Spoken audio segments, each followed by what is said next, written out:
Hello class, welcome back बच्चों। लो प्यारे बच्चों, स्टार्ट कर रहे हैं नया लेक्चर। बेटा अभी तक हम डिसोल्यूशन ऑफ पार्टनरशिप फॉर्म में जितना भी हमने पोर्शन पढ़ा है बेटा, सभी क्वेश्चंस में हम लेजर बना रहे थे। Realisation account, partners loan account, partners capital account और कैश और अकाउंट। बाबू शुरू के 20 क्वेश्चन जर्नल एंट्री पर भेजते हैं, अभी मैंने नहीं कराए। 21 से लेकर 42 तक एक ही तरीके के क्वेश्चन है जहां हम लेजर बनाने हमें। ठीक है जी बाबू, यानी कि अगर आपको मैं अगर समरी बताऊं इस चैप्टर की तो बेटा टोटल ना 3 टाइप्स के क्वेश्चन आते हैं। एक तो बाबू हम जो क्वेश्चन करने जा रहे हैं वो टाइप ऑफ क्वेश्चन है, और बेटा तीसरे type of question journal entries है, हम कल से शुरू करेंगे। ठीक है जी, और 2 दिन में हमारा ये चैप्टर खत्म हो जाएगा। इसके बाद बेटा हमारे पास एक चैप्टर रहता है चेंज इन पीएसआर, जो हमें इसी साल में खत्म करना है। ठीक है ना, और नए साल में नई बुक शुरू कर देंगे, इशू ऑफ शेयर्स। ठीक है जी बाबू, अब मेमोरेंडम बैलेंस शीट क्या होती है ये नहीं समझ में आया, वो मैं समझा देता हूं क्या इसका मतलब है। बेटा मान लो पार्टनरशिप फॉर्म डिसॉल्व हो रही है 31 जुलाई 2023 को, डिसाइड हो गया सारे पार्टनर्स के बीच की डिसॉल्व कर दो, डिसॉल्व कर दिया इन्होंने। बेटा जो डेट ऑफ डिसोल्यूशन है जो 31 जुलाई 2023 की डेट है, इस डेट पर कोई बैलेंस शीट नहीं दी थी मुझे। अगर नहीं दी हुई तो बेटा बैलेंस शीट बनाओ। इस बैलेंस शीट को हम बोलते हैं मेमोरेंडम बैलेंस शीट। क्या ये बैलेंस शीट से कुछ डिफरेंट होती है? नहीं बेटा, it is one and the same thing. लेकिन बेटा डिफरेंस सिर्फ इस बात का होता है कि इसमें इनकम्प्लीट इंफॉर्मेशन होती है, इसलिए इसको मेमोरेंडम बैलेंस शीट बोलते हैं। यानी कि कोई ना कोई बैलेंसिंग फिगर जरूर रहेगी। बाबू अगर एसेट साइड बैलेंसिंग फिगर निकालनी है तो उसका नाम लिखना होगा सन्ड्री एसेट्स, और अगर लायबिलिटी साइड बैलेंसिंग फिगर है तो हम उसका नाम लिखेंगे सन्ड्री लायबिलिटीज। बस ये फर्क है। ठीक है जी, दूसरी बात ये बेटा पिछले सभी क्वेश्चन जो आपने करे उनसे बहुत ज्यादा आसान है, क्योंकि बेटा जहां टीचर को आपसे 4 लेक्चर तो बनवाने ही बनवाने और 5वीं बैलेंस शीट बनवानी है। सर ज्यादा से ज्यादा 6 नंबर का क्वेश्चन आता है। अब 6 नंबर के क्वेश्चन है, पहले ही 5 चीजें बनवानी है तो मुश्किल क्या करेगा। ये ऐसे क्वेश्चन ज्यादा थके हुए हो जाते हैं, बहुत ज्यादा आसान हो जाते हैं। ठीक है जी, सैंपल दिखा देता हूं आपको। 3 क्वेश्चन मैं सोच रहा हूं कि मैं कर दूं। ठीक है जी, बाकी कुछ टोटल 8 ही है, 3 मैं कर दूं, 5 आप कर दो, खत्म करते हैं। बाबू देखना, कहते हैं there are 2 partner Angad and Raman in a firm, their capital are 50,000 40,000, the creditor are 30,000. The assets of the firm realizes at 1 lakh. How much will Angad and Raman receive? 1 minute सामने देखना। सर ऐसे क्वेश्चन में ना एक बात और बहुत ज्यादा जरूरी है आपके लिए जाननी, कि मुझे कैसे पता लगेगा कि कौन सी इंफॉर्मेशन मेमोरेंडम बैलेंस शीट की और कहां से रियलाइजेशन शुरू हो गया। सर रीडिंग बहुत अच्छी होनी चाहिए आपकी, तो आपको पता लग जाएगा। कैसे, मैं बता देता हूं। जैसे इसने बताया कि अंगद और रमन की कैपिटल इतनी है, क्रेडिटर इतने हैं, ये लाइन पढ़ता, the assets of the firm realise rupee 1 lakh. Sir जहां से भी रियलाइजेशन की बात शुरू हो गई, जैसे इस क्वेश्चन में यहां से शुरू हुई, अगली अगर 20 लाइन हुई है ना, सारी बात रियलाइजेशन की होगी। यानी कि यहां तक बेटा जो इंफॉर्मेशन है वो मेमोरेंडम बैलेंस शीट की इंफॉर्मेशन। समझ आई आपको बात? बाबू अब आप कहोगे कि मैं अगर बैलेंस शीट बना भी लूं तो मेरे पास दोनों की कैपिटल और क्रेडिटर्स हैं। बेटा एसेट साइड बैलेंसिंग फिगर आ जाएगी, sundry assets, balance sheet complete हो गई, शुरू कर दो रियलाइजेशन। इतना आसान होगा। चलो जी मैं एक बार करके दिखा देता हूं, इतनी टेंशन वाली बात कोई नहीं है। बाबू क्वेश्चन ने आपको कैपिटल दी अंगद और रमन की 50,000 और 40,000। ठीक है जी, और बेटा क्वेश्चन ने आपको क्रेडिटर्स दिए 30,000। ये क्या बना रहा हूं बेटा मैं, मेमोरेंडम बैलेंस शीट। बाबू लाइबिलिटी साइड का टोटल आया 1,20,000, एसेट साइड कुछ नहीं बताया बेटा, sundry assets would be the balancing figure, और बेटा ये 1,20,000। कोई दिक्कत कोई परेशानी तो नहीं? क्लियर है बात? अब क्या करोगे, अब बचे हुए सारे लेक्चर। बाबू क्वेश्चन ने इसमें शायद रिक्वायरमेंट के तौर पर सब मुझसे ये पूछा है अंगद और रमन को कितना मिलेगा, बेटा ये निकालोगे कैसे, उनके कैपिटल अकाउंट से निकालोगे, तो रियलाइजेशन भी बनाना पड़ेगा उनका, कैपिटल अकाउंट भी, दो चीजें चाहिए मुझे यहां पर।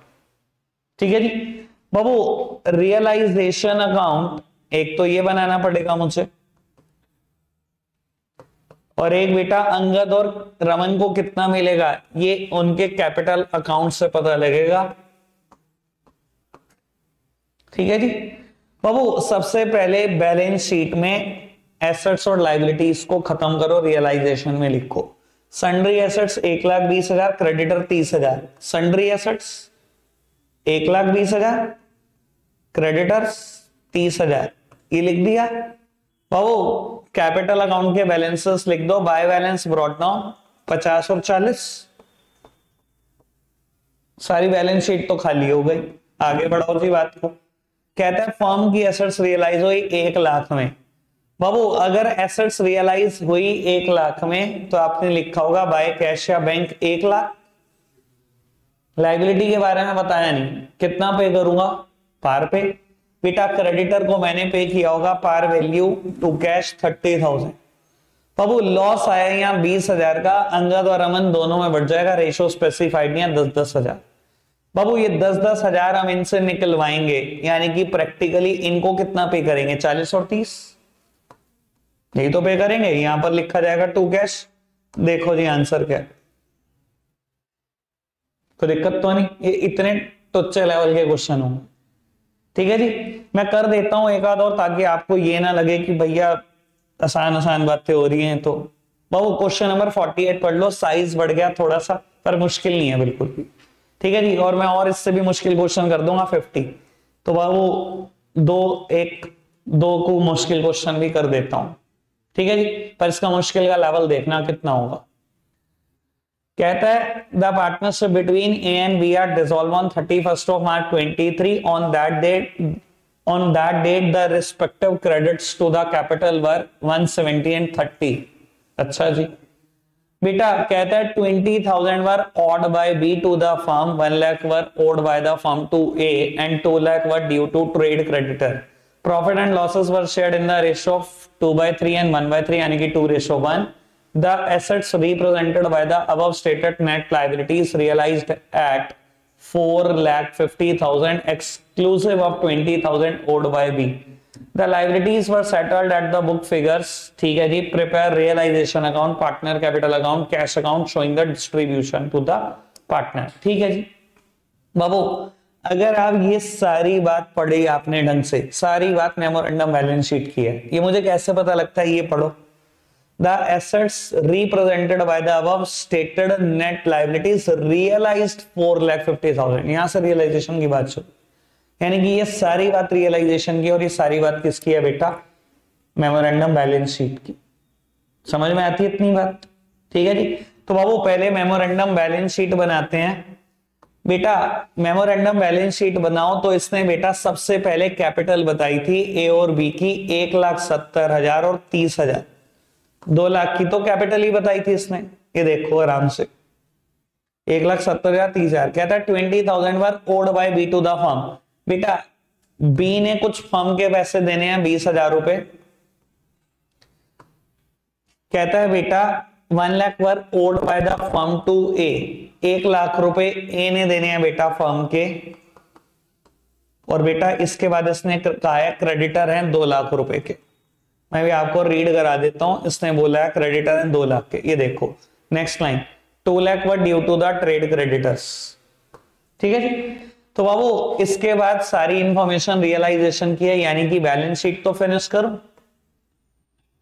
ठीक है, इसका टोटल अगर 5 है, इसका भी 5 ही होगा। तो बेटा sundry assets would be the balancing figure 4,80,000। कोई दिक्कत तो नहीं, समझ में आ रही है सारी बात पक्का से? बेटा बात को बढ़ाते हैं आगे। मुझे रियलाइजेशन अकाउंट भी बनाना है, मुझे पार्टनर्स कैपिटल भी बनाना है, लोन भी बनाना है, और कैश और बैंक भी बनाना है।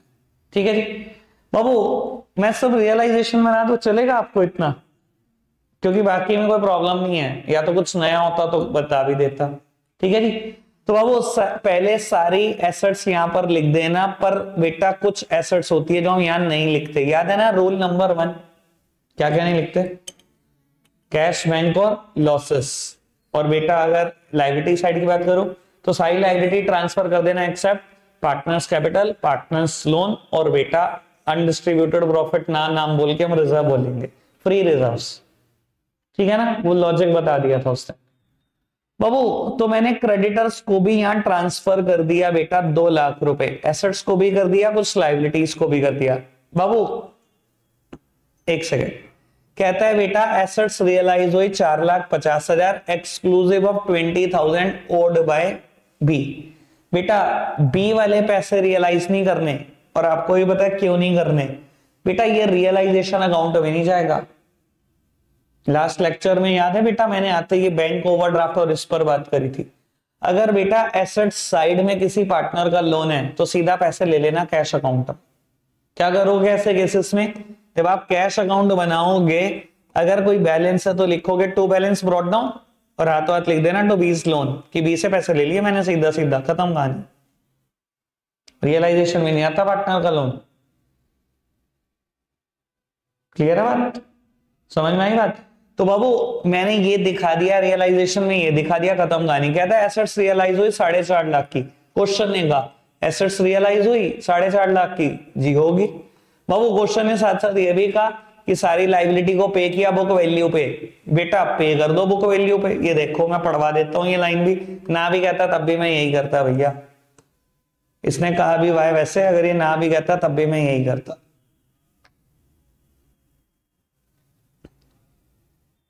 ये देखो the liabilities were settled at book figures, कहा है ना। चलो जी बाबू बस, और कुछ क्वेश्चन में आई कर लो कैलकुलेट। 30,000 रुपए का लॉस दिखाई दे रहा होगा, 2 लाख से 2 लाख कैंसिल कर दिया तो ये 30 का लॉस ही तो है, खत्म। यही था रियलाइजेशन, कितना मुश्किल था। हाँ जी बेटा। बाबू अगर बैंक ओडी होता, देखो बेटा ये काम की बात है, सुन लो, मैंने लास्ट लेक्चर में बोली थी। अगर मान लो कभी बेटा बैलेंस शीट में बैंक ओवरड्राफ्ट लिखा हो तो क्या करना चाहिए बेटा, it is a normal liability, इसको रियलाइजेशन में दिखाओ। बच्चा पता है क्या कंफ्यूज होता है कि मैं तो कैश और बैंक अकाउंट बना रहा हूं, मैं तो उसमें क्या करूंगा, by side balance brought down कर दूंगा इसको। बेटा नहीं, इसको पे करना है, लाइबिलिटी को अभी खत्म करना है, it is a third party liability. क्या करूंगा, रियलाइजेशन में दिखाऊंगा और नॉर्मल लाइबिलिटी की तरह क्रेडिटर की तरह ही पे करूंगा, खत्म कर दो। बाबू वो तो वैसे ही एम्प्लॉय की लाइबिलिटी, वो तो नॉर्मल लाइबिलिटी है, वो तो दिखानी है रियलाइजेशन में। वो कौन सी पार्टनर की लाइबिलिटी होती है, ठीक है ना जी, कोई दिक्कत तो नहीं। बेटा मेमोरेंडम बैलेंस शीट का सबसे मुश्किल क्वेश्चन मैं करने जा रहा हूं, क्वेश्चन नंबर 50। बाबू अगर हल्का सा भी दिमाग लगाओगे ना तो आप कहोगे ये मुश्किल है, मुझे तो हंसी आ रही है मुश्किल के नाम पर, ठीक है ना जी। मैं आपको बताता हूँ ये सबसे मुश्किल क्वेश्चन है किसी भी किताब का। चलो जी पढ़ते हैं क्या है। बाबू कहते हैं PQR are partner sharing profit and losses in the ratio of 3:3 their respective capital are in their profit sharing proportion. अच्छा जी बाबू कहते हैं इनकी कैपिटल ना इनके प्रॉफिट शेयरिंग के प्रपोर्शन में है। अच्छा कहता है 1 April 22 total capital of the firm and the balance of journal reserve are 80,000 एंड 20,000 रिस्पेक्टिवली। बाबू 1 अप्रैल 2022 को फर्म की टोटल कैपिटल 80,000 है और जर्नल रिजर्व है 20,000। कहता है during the year 22-23 the firm earned a profit of 28,000 before charging interest on capital 5%। The drawings of the partner are 8,000, 7,000, 5,000। On 31st of March 23, their balance sheet were 18,000. On this date, they decided to dissolve the firm. Assets realize हुई इतने की, realization के खर्चे हुए इतने के, मुझे सभी ledgers बनाने। अच्छा जी बाबू अगर आप ढंग से पढ़ पा रहे हो, देखो इसने जो कैपिटल दी मुझे 1 अप्रैल की दी, जर्नल रिजर्व बताया इसी डेट का, ठीक है जी। लेकिन बेटा जब आगे बढ़े आप तो बाबू कहता है 22-23 में इतना प्रॉफिट हुआ बिना इंटरेस्ट चार्ज करे, इतनी ड्राइंग्स करी, 31 मार्च 23 को लाइबिलिटी इतनी है और 31 मार्च 23 को फर्म डिसॉल्व हुई। बाबू अगर 31 मार्च 23 को फर्म डिसॉल्व हुई है तो मुझे जो कैपिटल चाहिए वो 31 मार्च 23 की चाहिए ना। देख लो, 31 मार्च 23 को लाइबिलिटी बताई और कहता है आज के दिन ही फर्म डिसॉल्व हुई, तो मुझे जो कैपिटल चाहिए वो 31 मार्च 23 की चाहिए ना। अरे भैया इतना तो तय कर लो, ठीक है। और इसने कैपिटल कब की दी, 1 अप्रैल 22 की दी, तो अब मुझे तो 31 मार्च 23 की कैपिटल निकालनी पड़ेगी, ठीक है जी। P&L एप्रोप्रिएशन अकाउंट भी बनाना पड़ेगा अगर आप समझदार हो, और बेटा पार्टनर्स कैपिटल अकाउंट भी बनाना पड़ेगा। अब कुछ बच्चे कहेंगे P&L एप्रोप्रिएशन अकाउंट क्यों, क्योंकि बेटा 28,000 का प्रॉफिट है, इंटरेस्ट भी चार्ज नहीं किया, इंटरेस्ट ऑन कैपिटल किस अकाउंट में देते हैं आपको पता ही है, ठीक है जी। चलो जी देखते हैं बेटा क्या क्वेश्चन है। बाबू सबसे पहले profit and loss appropriation account और बेटा फिर पार्टनर्स कैपिटल अकाउंट, जहां से मैं बेटा 31 मार्च की कैपिटल निकालूंगा।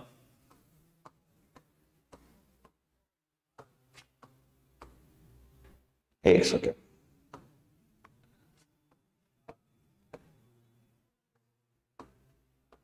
बाबू सामने देखना, सामने देखो बाबू, उसने कहा था 1 अप्रैल को पार्टनर की कैपिटल है 80,000, टोटल फर्म की कैपिटल है 80,000, और पहली लाइन में कहा था कि पार्टनर का जो कैपिटल में हिस्सा है वो उसकी पीएसआर के अकॉर्डिंग है, और पीएसआर है 332, यानी कि बेटा इनकी जो कैपिटल होगी वो बेटा 30-30-20 होगी। अगर पीएसआर 332 है और जो कैपिटल में हिस्सा है वो पीएसआर के अकॉर्डिंग है, तो 30-30-20 होगी। बांट दिया, कोई दिक्कत तो नहीं।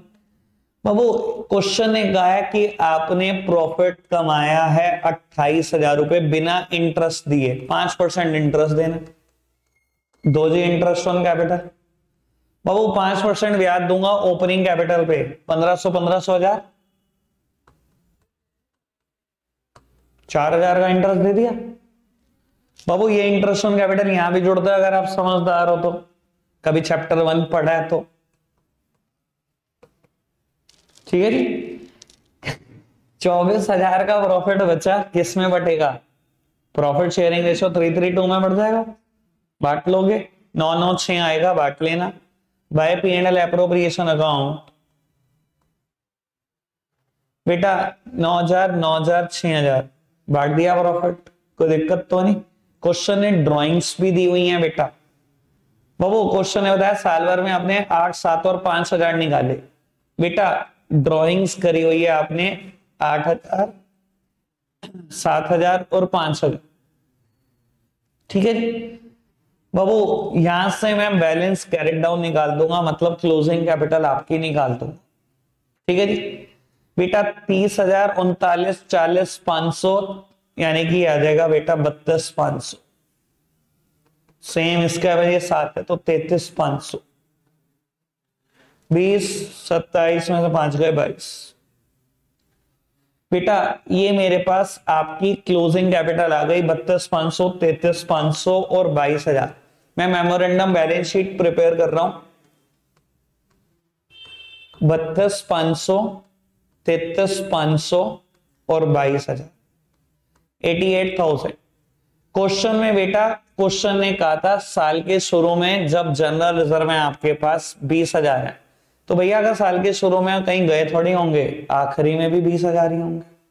और क्वेश्चन ने कहा था आपके पास कुछ लाइबिलिटी है शायद 18,000 की, ये देखो 31 मार्च 23 को आपके पास कुछ लाइबिलिटीज हैं, सन्ड्री लाइबिलिटीज 18,000 रुपए की, ठीक है। यानी कि बेटा बैलेंस शीट का टोटल है 126, ठीक है। सर एसेट्स कुछ नहीं पता, तो बैलेंसिंग फिगर है सन्ड्री एसेट्स 1,26,000। बेटा बाकी क्वेश्चन में कुछ नहीं है, बाकी आपने करना है। सन्ड्री एसेट्स इतने की रियलाइज हुई और रियलाइजेशन के खर्चे 2 एडजस्टमेंट है। बैलेंस शीट मेन थी, मैंने बता दी कैसे बनेगी, ठीक है जी। और ये सबसे मुश्किल क्वेश्चन है अपने टाइप का, ये देखो answer, assets at the time of dissolution, हमारी भी 126 आ गई, ठीक है जी। रखेंगे आज के लिए इतना ही, लेकिन मेमोरेंडम बैलेंस शीट वाले क्वेश्चन गिन के 8 हैं, मैंने 3 कर दिए अटेम्प्ट, बाकी 5 हैं, 2-3 यही अटेम्प्ट करेंगे, 2 होमवर्क कर लो, कल से बेटा जर्नल एंट्री के क्वेश्चन शुरू करेंगे। आज के लिए रखेंगे इतना ही, बाय बाय।